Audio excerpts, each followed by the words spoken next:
Hi everyone, my name is Chantelle and you're welcome to the Chantelle Show, which is a platform created to talk about all wonderful things and people from the continent of Africa. Today I have a very special guest joining me on the Chantelle Show, Obenewaa Okudzeto, who is an electrical engineer and the managing director of Built Services Consult, Ghana, female Harley Davidson rider, and so much more. She also happens to be my cousin. So let's take a look at what has to say about her career, the continent of Africa, and so many other things.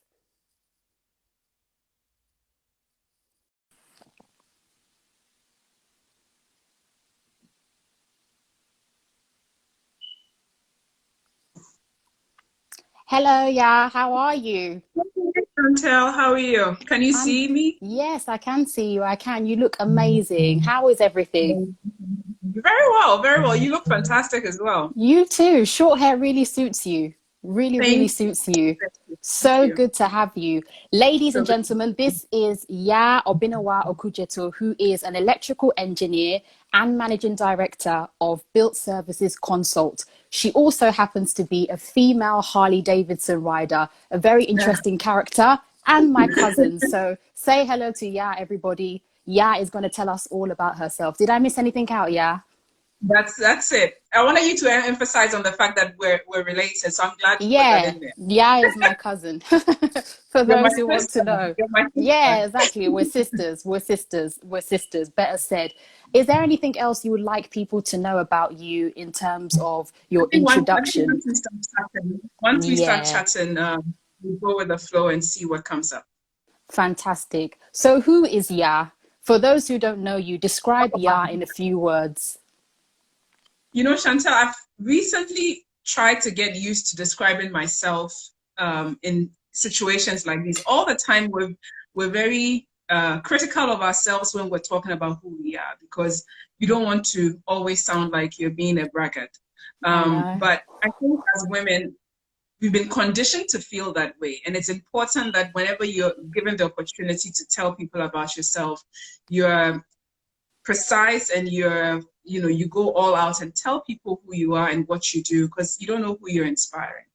So Yes. that said, 100% a faith-filled woman. I have a God who I believe in, and that's God and his son Jesus Christ. So that aspect of me is very important, that I say that I am highly faith-filled, self-driven, and very self-actualized in the sense that I almost selfishly put myself first in everything that I do.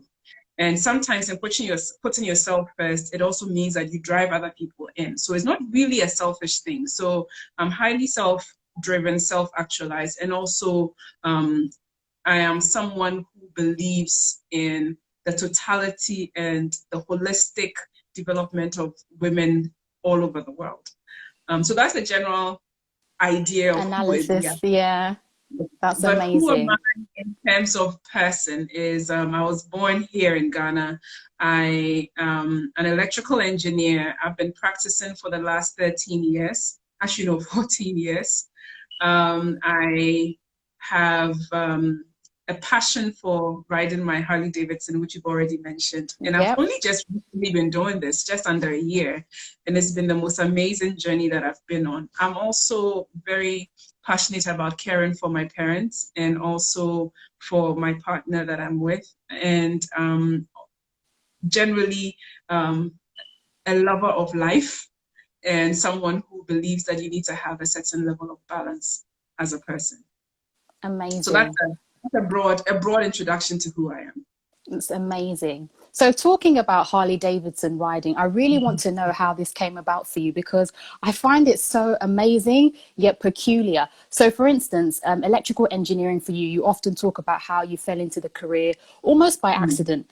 For those who don't know, your father is Mr. Boadi, who was very instrumental in a lot of building projects in Ghana throughout the 90s, maybe even a bit before. So, give us a bit of a background of why riding, Nanny? Was riding Okay. also an accident or was it intentional? Oh, writing was intentional. riding was certainly intentional. I've always been intrigued by Harley Davidsons, and it's not even just about biking. I was never really thoughtful about biking as a thing, but I've always been very passionate about. When I saw the groups, you know, I studied in the US, and whilst I was in the US, you'd find that you'd see the Harley groups going on their conventions, going for tours, cruises, and whatnot. And I was curious about the fraternity that they all belonged to. So I did a lot of research on Harley Davidson riders. And then I came to find out that it's a fraternity of love. It's a fraternity that's built around discipline. It's a fraternity that's built around respect. So I just wanted to understand what it took to be part of the Harley owners groups. Now, I started in buying little toys of her. I'd have like a little toy I'd buy for a Harley Davidson bike on my desk. I would have my telephone at the time, this was early 2000, was a Harley Davidson branded telephone and whatnot. Oh, wow. But I never thought I was going to ride a bike. One, because I said, you know, I need to lose weight first before I can ride a bike. And then I gave myself all sorts of excuses why I wasn't going to ride a bike. Now, when I moved to Ghana, that was 12 years ago, my goal in terms of riding was even squashed because I became aware of the traffic situation in Accra and the fact that churches are not very friendly to people on the road. So it was never really a thing. I kind of squashed that idea and I just said, you know what, I would admire Harleys from afar, which is what I thought I would do. I'll tell you why I really got into it. My mom in the last 2 years, and you know this, hasn't been doing very well health-wise. And watching her not able to do some of the things that she usually loved to do any longer sort of reminded me how we don't have much time and we don't have all the time in the world to say that I'll decide to do something in 10 years or because you don't know what's going to happen. Precisely. And it was after one of her treatments that I decided, you know what, I'm going to learn how to ride a bike. Amazing. And so that's how it happened. It wasn't an accident. It was planned. I said to myself, I don't have all the time in the world. If I love this so much, I might as well just get on that bike and learn it. So then I signed up. I got myself a Harley and it's been the most amazing journey ever. That's beautiful because I think Harley Davidson actually have a store in Accra now, right? They do have a store in Accra. Amazing. Yes. And how did that come about? Is that as of Ghanaians requesting it to come to Ghana and there being a broad range of riders? That's of the history of the store. But it is the only store in West Africa currently. Wow. So it doesn't only serve the Ghanaian market, it serves other places as well. So I don't know the history. I'd be lying if I said I did, but it's something that I probably should ask the owners about it. Precisely. So what sort of reactions do you get when you tell people that you are a female motor rider? Yeah. Well, there's so many other female bikers in Accra. Not so many, but there are a few of us in Accra. So it's nothing strange. The only challenge that I've had, or the reactions that I've had have been more to do with the fact that people think at this age it's a phase you're going through and you're going to pass out of it. You're just doing it like a midlife crisis sort of thing. And that you're doing this to feel, and that's actually for me, that's the saddest reaction I've ever had. The fact that people think you're doing this to fill a certain gap, and it's a phase you pass once XYZ happens, and it really isn't. You know, for me, I wish a lot of people would explore this option and see the fulfillment in it. I recently, this weekend, went to Elmina with the Hogs. And the entire journey, I couldn't even put it into words, but the entire journey was so fulfilling because everybody was looking out for one another. There's this bond and fraternity that you have as a group that you can't describe. I get it when I ride with my Harley group. I get it when I ride with biker girls. I get it when I ride with all the other biking groups that I ride with. And so for me, that reaction is one of the saddest things that I've ever had to hear. But I also get so many positive reactions. People saying, "Oh my goodness, you're such a strong woman. You're such a bold person. You're brave to be able to ride long distances." And I told you. I actually said to Yeah. you myself, like you're such an inspiration, because me and speed, we don't go together. Like me and speed is a no-no. So it's so amazing to see a Yeah. Ghanaian Yeah. woman try something that's Yeah. outside of the box. As you said, although there are many female riders, you're brave. Yeah. You have to be very brave Yeah. to want to do something like that. It's phenomenal, honestly. Yeah. Thank you. Yeah, I mean, I get this reaction a lot more than the other reactions, the negative reactions, and the positive ones really inspire me to keep writing. And it keeps you're so grounded when you're on a bike. When you're driving, there's a lot more distractions because you feel so embodied in this case and that you feel will protect you. So sometimes you pick up your phone, sometimes you do something that will distract you. But when you're on your bike, you're controlling the bike with your body and your hands, and that's your dependency. So you're careful and you're more conscious of your environment. We have road signs we use when we're riding, and the people ahead of you are always signaling to let you know what to do. So these are the sort of things that you learn along the way. You become so disciplined that you'd even learn more about yourself than you'd ever imagine. Do you ever get scared when you're on the bike and it's just tunnel vision? It's you. What goes through your head at that moment? So I won't call it scared. I'll probably call it I'm more focused. I'm more conscious of myself. I when you're riding, your senses are awakened because you don't know when someone is going to try and do a turn without signaling, and then you're crashing into that person. So you're thinking for the other person on the road. You're thinking for people who are not thinking. So if you put fear in, you'll probably throttle. I mean, you're going to waste your. I'm trying to think of the best way to describe it. If you put fear in as a factor, you're probably going to get yourself into an accident.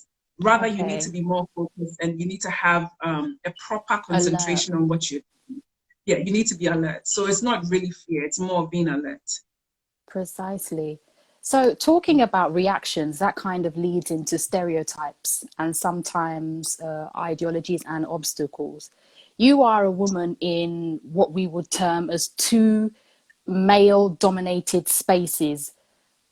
Yes, there are female riders, but we can say it's predominantly males that ride or are known to ride. And in the engineering world, it's also dominated by males, especially in Ghana, where you're Mm-hmm. speaking live from. So, in that Mm-hmm. case, what kind of stereotypes and obstacles have you faced as a young businesswoman? And how do you cope with these? I think luckily, we've moved beyond the fact that there are myopic mindsets about women being able to achieve and do things at the same rate as men. The Mm, challenges that we are faced with are systems. Systems, when I say systems, is the fact that do we have place and then I'm not speaking about myself, but generally when I think of other women, the fact that if a woman should have kids and leave the workforce and be gone for 6 months, when they come back, will their job be waiting for them? Do we have systems in place in the workplaces where women who leave for such a long time can work from home, etc.? COVID, if anything, has changed as COVID has. And a lot of us who are small and medium enterprises have learned to adjust to the way the modern world works. And so we've given the opportunity for people who are not in the traditional system of working strictly in the office, the opportunity to work from home. So those sort of systems needs to be readjusted to suit everyone. And for me, I always say that the challenges that most people go through, and I know they're real. I haven't had those challenges. Luckily, I've had a lot of support from men in my circle in terms of engineering and even in biking as well. So there's not one instance I can actually say that there was a stumbling block put in my way to not allow me to progress. So I can't really describe those challenges, but there are systemic challenges that women generally face, which makes it impossible for us to rise. very interesting. Very, very interesting take on that. So, do you think the electrical engineering industry is attractive to a lot of young girls these days?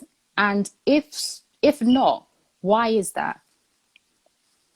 So I think it's the way we introduce engineering to both men and women.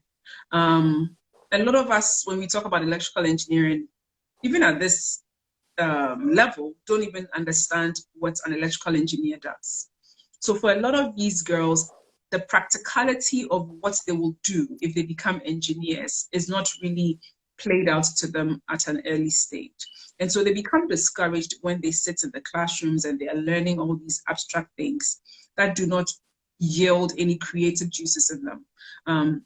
So I think that the problem is the fact that we've made engineering so abstract and so impractical that most people find it unattractive.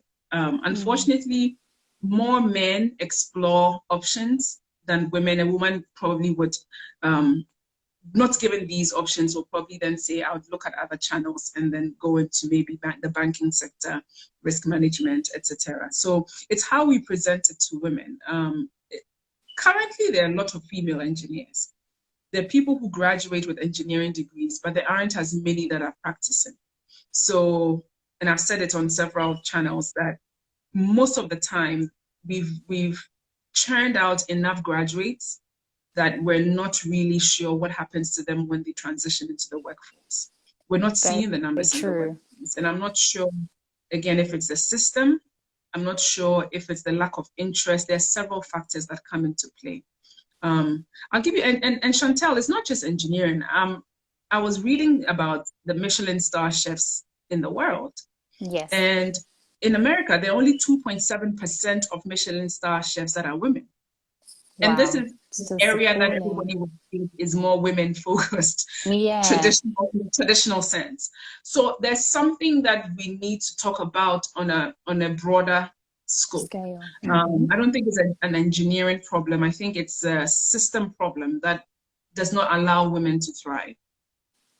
Speaking of the fact that many people are daunted by even the words electrical and engineering because they probably don't even know what it is, give us a brief exactly what your job role entails, because somebody might be watching this. I see my little brother in here and, you know, other little kids. They might actually want to know what exactly is electrical engineering. Tell us. Okay, so there's several aspects of electrical engineering. There's so many things you can do once you graduate as an electrical engineer. I chose to go into the building services sector. And what that entails is that we are consultant engineers. Chantelle, can you hear me? Can you hear me?